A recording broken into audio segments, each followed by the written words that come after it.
Welcome to plant sapiens. So നമ്മൾ linkage and crossing over എന്ന് പറയുന്ന ടോപ്പിക്സ് ജനറ്റിക്സുമായിട്ട് റിലേറ്റ് ചെയ്തിട്ട് എടുത്തിട്ടുണ്ട്. അതിന്റെ കണ്ടിന്യൂഷൻ ആയിട്ട് വരുന്നതാണ് ആക്ച്വലി ജീൻ മാപ്പിംഗ് എന്ന് പറയുന്നത്. സോ അതുകൊണ്ട് തന്നെ എന്താണ് ജീൻ മാപ്പിംഗ് എന്ന് പറയുന്നതിന് മുന്നേ ജസ്റ്റ് അതുമായിട്ട് റിലേറ്റ് ചെയ്തിട്ടുള്ള ഒരു എക്സ്പെരിമെന്റ് ഞാൻ ഓൾറെഡി ലിങ്കേജിൽ പറഞ്ഞ ആ എക്സ്പെരിമെന്റ് തന്നെ ജസ്റ്റ് വേറൊരു രീതിയിൽ ജസ്റ്റ് ഒന്ന് മെൻഷൻ ചെയ്തിട്ട് കണ്ടിന്യൂസ് ആയിട്ട് ജീൻ മാപ്പിംഗ് എടുത്തു പോകുന്നതായിരിക്കും കുറച്ചും കൂടി നല്ലതെന്ന് തോന്നി. അപ്പൊ നമുക്ക് നേരെ ക്ലാസ്സിലോട്ട് പോകാം. എന്താണ് ജീൻ മാപ്പിംഗ് എന്ന് പറയുന്നതിന് മുന്നേ ടി.എച്ച്. മോർഗൻ എന്ന് പറയുന്ന അല്ലെങ്കിൽ തോമസ് ഹൺ മോർഗൻ എന്ന് പറയുന്ന സയന്റിസ്റ്റ് ഡ്രോസോഫില മെലനോഗാസ്റ്ററിലാണ് ഈ ഒരു ലിങ്കേജ് അല്ലെങ്കിൽ റീകോമ്പിനേഷൻ പ്രൂവ് ചെയ്യാനുള്ള എക്സ്പെരിമെന്റ് ചെയ്തത്. സോ ആ ഒരു ലിങ്കേജ് പ്രൂവ് ചെയ്തത് കൊണ്ടാണ് ജീൻ മാപ്പിംഗ് എന്നുള്ള ആ ഒരു വലിയൊരു ഫീൽഡ് തന്നെ ഉയർന്നു വന്നിട്ടുള്ളത്. അപ്പൊ എന്താണ് ജീൻ മാപ്പിംഗ് എന്ന് വെച്ചാൽ ഇത്രയേ ഉള്ളൂ.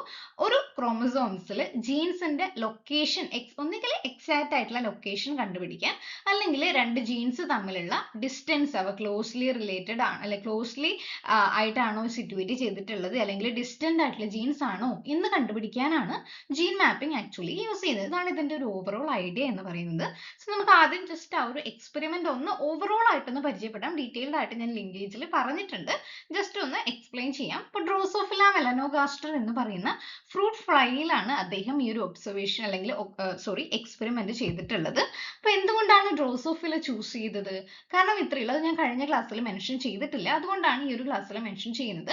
ഡ്രോസോഫിലയിൽ അവയുടെ ലൈഫ് സൈക്കിൾ ഷോർട്ട് ആണ്. 10 മുതൽ 14 ദിവസം വരെ അവരുടെ ലൈഫ് സൈക്കിൾ ഉണ്ടായിരിക്കുള്ളൂ.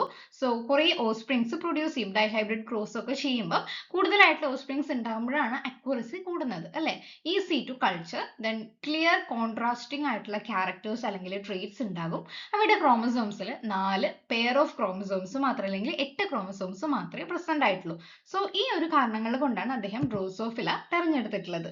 സോ ഡ്രോസോഫിലയിൽ അദ്ദേഹത്തിന്റെ എക്സ്പെരിമെന്റിന്റെ മെയിൻ ആയിട്ടുള്ള എയിം എന്ന് പറയുന്നത് ലിങ്കേജും ക്രോസിംഗ് ഓവറും പ്രൂവ് ചെയ്യുക. എന്തിനു വേണ്ടിയിട്ടാണ് ഈ ഒരു ലിങ്കേജും ക്രോസിംഗ് ഓവറും പ്രൂവ് ചെയ്യുന്നത്? അതായത് ഒന്നുകിൽ ജീൻസ് സെയിം ക്രോമസോംസിലാണ് ലൊക്കേറ്റ് ചെയ്തിട്ടുള്ളത്, അതായത് മെന്റലിന്റെ ഇൻഹെറിറ്റൻസ് അല്ല, ജീൻസ് സെയിം ക്രോമസോമിലാണെങ്കിൽ ലൊക്കേറ്റ് ചെയ്തിട്ടുള്ളതെങ്കിൽ ഇൻഡിപെൻഡന്റ് ആയിട്ടുള്ള അസോർട്ട് ചെയ്യില്ല എന്ന് പറയാൻ. രണ്ടാമത്തത് ജീൻസിന് മാപ്പ് ചെയ്യാൻ, അതായത് ഈ ഒരു റീകോമ്പിനേഷനും ലിങ്കേജും ബേസ് ചെയ്തിട്ട് റീകോമ്പിനേഷൻ ഫ്രീക്വൻസി നമുക്ക് കണ്ടുപിടിക്കാൻ പറ്റും. അത് ഈ ഒരു ക്ലാസ്സിൽ എക്സ്പ്ലെയിൻ ചെയ്യുന്നുണ്ട്. ഒരു റീകോമ്പിനന്റ് ഫ്രീക്വൻസി ബേസ് ചെയ്തിട്ട് ജീൻ മാപ്പിംഗ് അല്ലെങ്കിൽ ജീനിന്റെ ലൊക്കേഷൻ മാപ്പ് ചെയ്യുക. നമ്മൾ ഇന്ത്യയുടെ മാപ്പിൽ ഇപ്പൊ ഗുജറാത്ത് അല്ലെങ്കിൽ കേരളം എവിടെയാണ് എന്ന് കണ്ടുപിടിക്കുന്നത് പോലെയുള്ള ഒരു ജീനിന്റെ മാപ്പിംഗ് കണ്ടുപിടിക്കാൻ വേണ്ടിയിട്ടാണ് ഈ ഒരു എക്സ്പെരിമെന്റിന്റെ പ്രധാനപ്പെട്ട എയിം എന്ന് പറയുന്നത്. അപ്പൊ ഞാൻ കഴിഞ്ഞ ക്ലാസ്സിൽ എടുത്തതിനേക്കാളും മറ്റൊരു രീതിയിലുള്ള ട്രേറ്റ്സ് ആണ് ജസ്റ്റ് ഇവിടെ മെൻഷൻ ചെയ്യുന്നത്. അപ്പം ഐ കളർ എന്ന് പറയുമ്പോൾ ഡ്രോസോഫിലയുടെ ഡോമിനന്റ് ആയിട്ടുള്ള റെഡ് കളറും റിസസീവ് ആയിട്ടുള്ളത് വൈറ്റ് കളറുമാണ്.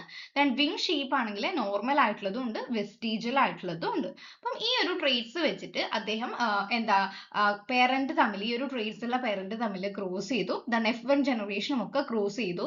ടെസ്റ്റ് ക്രോസ് ആണെങ്കിൽ ടെസ്റ്റ് ക്രോസും ഒക്കെ നമ്മൾ ആവുന്ന ആ ഒരു ക്രോസ് ഒക്കെ നടത്തിയപ്പം അദ്ദേഹത്തിന് കിട്ടിയ റിസൾട്ട്സ് രണ്ടെണ്ണം നമ്മൾ കഴിഞ്ഞ ക്ലാസ്സിൽ പറഞ്ഞതുപോലെ തന്നെ പാരന്റിന്റെ അതേ നമ്പേഴ്സിൽ രണ്ടെണ്ണം അല്ല, കഴിഞ്ഞ ക്ലാസ്സിൽ ബേസ് ചെയ്തിട്ട് രണ്ടെണ്ണം ആയിരുന്നു അല്ലെ.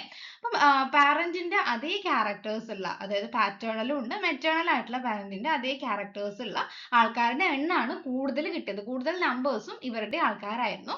then അത് കൂടാതെ റീകോമ്പിനന്റ് ആയിട്ടുള്ള അവരുടെ രണ്ട് ക്യാരക്ടേഴ്സും അല്ലാത്ത, അതായത് ലിങ്കേജ് നടക്കുമ്പോൾ ക്രോസിംഗ് ഓവർ നടക്കുന്നുണ്ട് എന്ന് പറഞ്ഞിട്ടുണ്ടല്ലേ. അങ്ങനെ ക്രോസിംഗ് ഓവർ നടന്നതിന് ശേഷം റീകോമ്പിനന്റ് ആയിട്ടുള്ള ഫിനോടൈപ്പിക് ക്യാരക്ടേഴ്സ് കിട്ടുന്നുണ്ട്. ഇപ്പൊ രണ്ട് ടൈപ്പ് അല്ലെങ്കിൽ റീകോമ്പിനന്റ് ടൈപ്സ് മെയിൻ ആയിട്ട് രണ്ട് രീതിയിലാണ് കിട്ടുന്നത്. അപ്പൊ അവരുടെ ആ ഒരു നമ്പർ കുറവായിരിക്കും.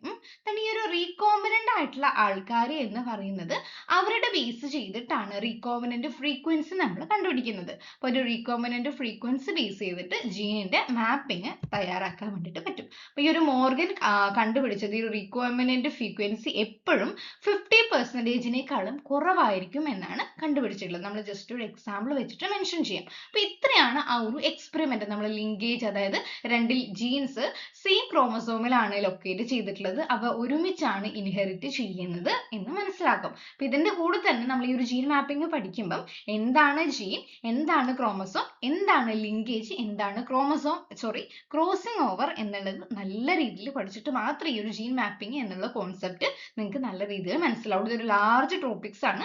ഞാൻ കുറച്ച് ക്ലാസ്സുകളായിട്ടാണ് ഓരോ പാർട്ടായിട്ടായിരിക്കും എടുക്കുന്നത്. അപ്പോൾ ഈ ഒരു ക്ലാസ്സിൽ ജസ്റ്റ് ഈ ഒരു എക്സ്പെരിമെന്റ് പറഞ്ഞിട്ട് ആ ഒരു ഇൻട്രൊഡക്ഷൻ എന്താണെന്നും കൂടി മാത്രമേ ബേസ് ചെയ്തിട്ട് പറയുന്നുള്ളൂ കേട്ടോ. ഓക്കെ, അപ്പൊ നമുക്ക് നെക്സ്റ്റ് എന്താണ് ജീൻ മാപ്പിംഗ് എന്നുള്ളത് നോക്കാം. അപ്പോൾ ഇവിടെ ജീൻ മാപ്പിംഗിന് ഒരു ഡെഫിനിഷൻ കൊടുത്തിട്ടുണ്ട്. It's A process of determining the location, ഒന്നുകിൽ ജീനിന്റെ എക്സാക്ട് ലൊക്കേഷൻ അല്ലെങ്കിൽ പൊസിഷൻ, അല്ലെങ്കിൽ രണ്ട് ജീൻസ് തമ്മിലുള്ള ഒരു ക്രോമസോമിൽ ജീൻസ് തമ്മിലുള്ള റിലേറ്റീവ് ഡിസ്റ്റൻസ് കണ്ടുപിടിക്കാൻ വേണ്ടിയിട്ടാണ് ജീൻ മാപ്പിംഗ് നമ്മൾ ഉപയോഗിക്കുന്നത്. അപ്പോൾ ജീൻ മാപ്പിംഗ് എന്ന് പറയുന്നത് mainly based on recombinant frequency ആണ്. അതായത് റീകോമ്പിനന്റ് ഫ്രീക്വൻസിയുടെ നമ്മൾ ഒരു ഇക്വേഷൻ നോക്കാം. അപ്പൊ നമ്മൾ രണ്ട് ജീൻസ് അല്ലെങ്കിൽ അവ തമ്മിലുള്ള ലിങ്കേജ് നമ്മൾ കണ്ടുപിടിച്ചു. അവിടെ റീകോമ്പിനേഷനും നടന്നിട്ടുണ്ട്. ഇപ്പൊ ഒരു ക്രോമസോമിൽ രണ്ട് ജീൻസ് എന്ന് പറയുന്നത് ഗ്രേറ്റർ ഡിസ്റ്റൻസിലാണെങ്കിൽ, ഡിസ്റ്റൻസ് കൂടുതലാണെങ്കിൽ അവ തമ്മിൽ ക്രോസിംഗ് ഓവർ നടക്കാനുള്ള ചാൻസ് കൂടുതലാണ്. ഓക്കെ, അപ്പം ഒരു ലിങ്കേജ് അല്ല, ലിങ്കേജ് കുറയുമ്പോഴാണ് ക്രോസിംഗ് ഓവർ കൂടുന്നത് എന്ന് മനസ്സിലാക്കുക. കൺഫ്യൂഷൻ ആകരുത്. രണ്ട് ജീൻസ് ക്ലോസ്ഡ് ആണ്. ഇപ്പൊ രണ്ട് ജീൻസ് അടുത്തടുത്താണെങ്കിൽ അവ അവിടെ ലിങ്കേജ് ഉണ്ട് അല്ലെ, അവ ലിങ്ക്ഡ് ജീൻസ് ആണ്. അപ്പൊ ലിങ്കേജ് കൂടുമ്പോൾ റീകോമ്പിനേഷൻ ആക്ച്വലി കുറയാം, ലോ റീകോമ്പിനേഷൻ ആയിരിക്കും ഉണ്ടായിരിക്കുക. ജീൻസ് കുറച്ചും കൂടി അകലെയാണ്, ഡിസ്റ്റന്റ് ആയിട്ടുള്ള ജീൻസ് ആണെങ്കിൽ അവയിലുള്ള ലിങ്കേജ് ഉണ്ടെങ്കിലും റീകോമ്പിനേഷൻ എന്ന് പറയുന്നത് കൂടുതലാണ്. അപ്പൊ കുറവ് ലിങ്കേജ് ആണെങ്കിൽ കൂടുതൽ റീകോമ്പിനേഷനും, കൂടുതൽ ലിങ്കേജ് ആണെങ്കിൽ കുറവ് റീകോമ്പിനേഷനും ആയിരിക്കും ഉണ്ടായിരിക്കുക. ഈ ഒരു റീകോമ്പിനേഷൻ ബേസ് ചെയ്തിട്ട് നമ്മൾ ആ ഒരു യൂണിറ്റ് ജീൻ മാപ്പിങ്ങിന് വേണ്ടിയിട്ട് നമ്മൾ ഉപയോഗിക്കുന്ന, അല്ലെങ്കിൽ ഈ ഒരു റീകോമ്പിനന്റ് ഫ്രീക്വൻസിക്ക് വേണ്ടിയിട്ട് നമ്മൾ ഉപയോഗിക്കുന്ന യൂണിറ്റ് സെന്റിമോർഗൻസ് ആണ്. മാപ്പിന്റെ യൂണിറ്റ് സെന്റിമോർഗൻസ് ആണ്. 1% റീകോമ്പിനേഷൻ ആണ് ഉള്ളതെങ്കിൽ 1 മാപ്പ് യൂണിറ്റ് ആയിരിക്കും ഉണ്ടായിരിക്കുക. 1 മാപ്പ് യൂണിറ്റ് അല്ലെങ്കിൽ 1 സെന്റിമോർഗൻ എന്ന് വേണമെങ്കിലും പറയാം. അതുകൊണ്ട് തന്നെ നമുക്ക് എന്ത് പറയാം, ഈ ഒരു റീകോമ്പിനന്റ് ഫ്രീക്വൻസി എന്ന് പറയുന്നത് രണ്ട് ജീൻസ് തമ്മിലുള്ള ഡിസ്റ്റൻസിനെ കുറിച്ചാണ് നേരിട്ട് പറയുന്നത്. എത്രയാണ് ഡിസ്റ്റൻസ് ഉള്ളത് എന്നാണ് നേരിട്ട് പറയുന്നത്. ഇനി നമുക്ക് എന്താണ് റീകോമ്പിനന്റ് ഫ്രീക്വൻസി എന്ന് ജസ്റ്റ് ആ ഒരു അവയുടെ കാൽക്കുലേഷൻ കൂടി ഒന്ന് നോക്കാം. Recombinant frequency is the percentage of recombinant offsprings produced. അതായത് നമ്മൾ പാരന്റിൽ നിന്ന് ക്രോസ് നടത്തി ഓഫ്സ്പ്രിങ്സ് ഉണ്ടാവുമല്ലോ, ആ ഒരു ഓഫ്സ്പ്രിങ്സിന്റെ അതിൽ നമ്മൾ പാരന്റൽ ക്യാരക്ടേഴ്സ് ആയിരിക്കും കൂടുതൽ ഉണ്ടായിരിക്കുക എന്ന് പറഞ്ഞു. അതുകൂടാതെ റീകോമ്പിനന്റ് ആയിട്ടുള്ള ആൾക്കാർ ഉണ്ടാകുന്നത് എത്ര പെർസെന്റേജ് ആണ് എന്ന് മനസ്സിലാക്കുന്നതിനെയാണ് നമ്മൾ റീകോമ്പിനന്റ് ഫ്രീക്വൻസി എന്ന് പറയുന്നത്. ആ ഒരു റീകോമ്പിനന്റ് ഫ്രീക്വൻസിയുടെ കാൽക്കുലേഷൻ കൊടുത്താൽ number of recombinant offsprings divided by total offsprings into 100. ഈ ഒരു ഇക്വേഷൻ ബേസ് ചെയ്തിട്ടാണ് നമ്മൾ ആ ഒരു റീകോമ്പിനന്റ് ഫ്രീക്വൻസി നോക്കുന്നത്. സപ്പോസ് നമ്മൾ ഒരു എക്സാമ്പിൾ പറഞ്ഞാൽ നമുക്ക് റീകോമ്പിനന്റ് ടൈപ്സ് കിട്ടിയിട്ടുള്ളത്, നമ്മളിപ്പം ഏത് ടൈപ്പാണോ എടുക്കുന്നത്, 2 ടൈപ്പ് റീകോമ്പിനന്റ് കിട്ടുമല്ലോ. അപ്പൊ 10 ഒരു ടൈപ്പും കിട്ടിയിട്ടുണ്ട്, ദെൻ 15 രണ്ടാമത്തെ ആ ഒരു റീകോമ്പിനന്റ് ടൈപ്പും കിട്ടിയിട്ടുണ്ടെന്ന് വിചാരിക്കുക. അപ്പൊ മുകളിൽ 2 റീകോമ്പിനന്റ്, ടോട്ടൽ റീകോമ്പിനന്റ് ടൈപ്സ് കിട്ടി. ദെൻ താഴെ നമ്മൾ പറയുന്നത് ടോട്ടൽ ആയിട്ടുള്ള ഓഫ്സ്പ്രിങ്സ് ആണ്. ടോട്ടൽ ആയിട്ടുള്ള ഓഫ്സ്പ്രിങ്സ് എന്ന് പറയുമ്പോൾ ഇപ്പം 10ഉം 15ഉം 25 ആയിട്ടുള്ള നമ്മൾ ടോട്ടൽ റീകോമ്പിനന്റ് ടൈപ്സ് കിട്ടിയിട്ടുണ്ടല്ലോ. ദെൻ നമുക്ക് ബാക്കിയുള്ളത് ഒരു 75 ആയിട്ടുള്ള പാരന്റ് അല്ലെ, മൊത്തം 2 പാരന്റിനെയും കൂടിയിട്ട് നമുക്ക് 75 കിട്ടിയിട്ടുണ്ടെന്ന് വിചാരിക്കുക. അപ്പൊ ടോട്ടൽ ആയിട്ടുള്ളത്, അത് റീകോമ്പിനന്റ് ടൈപ്പ് നമ്മൾ ടോട്ടൽ 35 ആണ്. 10ഉം 15ഉം കൂടിയിട്ട് 35 എണ്ണം കിട്ടിയിട്ടുണ്ട്. ദെൻ 25 എണ്ണം കിട്ടിയിട്ടുണ്ട്. ആ 25ഉം 75ഉം പാരന്റും കൂടിയാലാണ് നമുക്ക് ടോട്ടൽ ആയിട്ടുള്ള ഓഫ്സ്പ്രിങ്സിന്റെ, പാരന്റിന്റെ അതേ ക്യാരക്ടർ എക്സാക്ട് കോപ്പീസ് ഉള്ള ആൾക്കാരുടെ എണ്ണവും കൂടി കൂട്ടിയിട്ടാണ് നമ്മൾ ടോട്ടൽ 25ഉം 75ഉം 100 ഓഫ്സ്പ്രിങ്സ് കിട്ടിയിട്ടുണ്ട്. അപ്പം ഈ ഒരു RF കാണുമ്പോൾ നമുക്ക് കിട്ടുന്നത് ഈ ഒരു 100 പോയി കഴിഞ്ഞാൽ നമുക്ക് കിട്ടുന്ന ആൻസർ എത്രയാണ്? 25% ആണ്. ആ ഒരു 25% എന്ന് പറയുന്നത് 50%-ൽ താഴെയാണ്. അപ്പൊ ഇതാണ് ആ ഒരു റീകോമ്പിനന്റ് ഫ്രീക്വൻസി എന്ന് പറയുന്നത്. ഈ ഒരു റീകോമ്പിനന്റ് ഫ്രീക്വൻസീസ് ബേസ് ചെയ്തിട്ടാണ് ഇനി ജീൻ മാപ്പിംഗ് ഉണ്ടാക്കുന്നത്. അപ്പൊ ഈ ഒരു ജീൻ മാപ്പിംഗ് ഉണ്ടാക്കുമ്പോൾ ജീൻ മാപ്പിംഗ് നമുക്ക് മെയിൻലി 2 തരത്തിലുള്ള ജീൻ മാപ്പിംഗ് ഉണ്ടാക്കാം. ഒന്ന് ഫിസിക്കലും ഉണ്ടാകാം, രണ്ടാമത്തത് നമ്മൾ ലിങ്കേജ് മാപ്പിംഗും ഉണ്ടാക്കാം, ഫിസിക്കൽ മാപ്പിംഗും ഉണ്ടാക്കാം. മനസ്സിലാക്കാം. അപ്പോൾ അതിൽ എന്താണ് ഫിസിക്കൽ മാപ്പിംഗ് അല്ലെങ്കിൽ എന്താണ് ലിങ്കേജ് മാപ്പിംഗ് എന്നുള്ള ഡീറ്റെയിൽഡ് ആയിട്ടുള്ള വീഡിയോ ഞാൻ അടുത്ത ക്ലാസ്സുകളിലായിട്ട് കണ്ടിന്യൂഷൻ ആയിട്ട് ആ ഒരു സ്റ്റെപ്സ് ബേസ് ചെയ്തിട്ട് പറയുന്നുണ്ട്. ഇപ്പൊ ജസ്റ്റ് ഒരു ഇൻട്രൊഡക്ഷൻ പറഞ്ഞിട്ട് ഈ ഒരു ക്ലാസ് വൈൻഡപ്പ് ചെയ്യാം.